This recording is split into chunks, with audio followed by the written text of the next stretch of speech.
On one of Sissy's wakeful nights, she told Valancy her poor little story. They were sitting by the open window. Sissy could not get her breath lying down that night. An inglorious gibbous moon was hanging over the wooded hills, and in its spectral light Sissy looked frail and lovely and incredibly young. A child. It did not seem possible that she could have lived through all the passion and pain and shame of her story. He was stopping at the hotel across the lake. He used to come over in his canoe at night. We met in the pines down the shore. He was a young college student. His father was a rich man in Toronto. Oh, Valancy, I didn't mean to be bad, I didn't, indeed. But I loved him so, I love him yet, I'll always love him. And I didn't know some things. I didn't understand.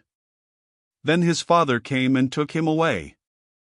And after a little I found out, oh, Valancy, I was so frightened. I didn't know what to do. I wrote him and he came. He said he would marry me, Valancy. And why? Oh, Valancy, he didn't love me anymore.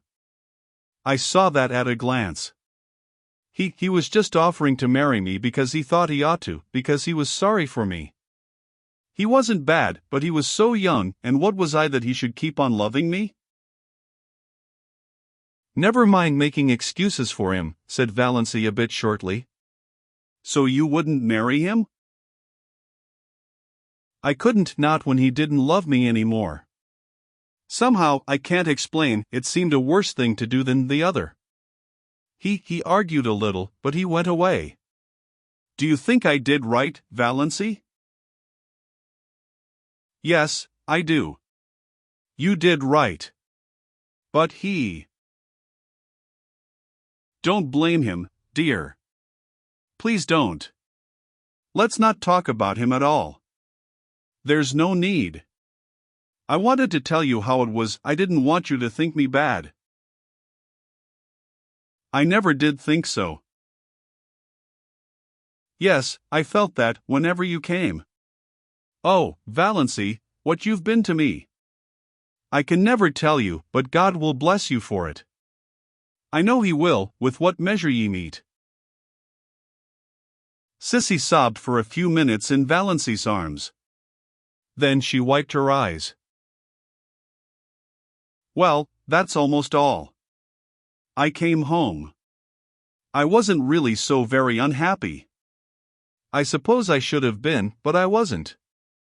Father wasn't hard on me. And my baby was so sweet while he lived. I was even happy, I loved him so much, the dear little thing.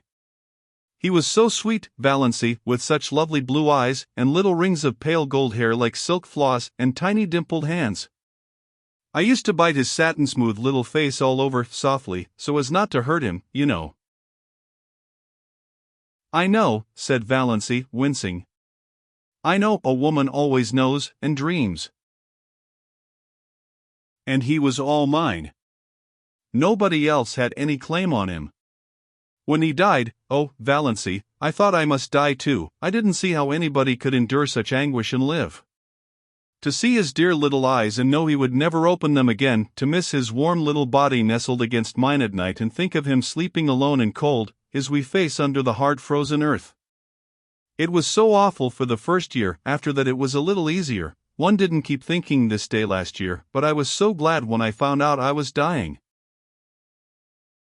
Who could endure life if it were not for the hope of death, murmured Valancy softly. It was of course a quotation from some book of John Foster's.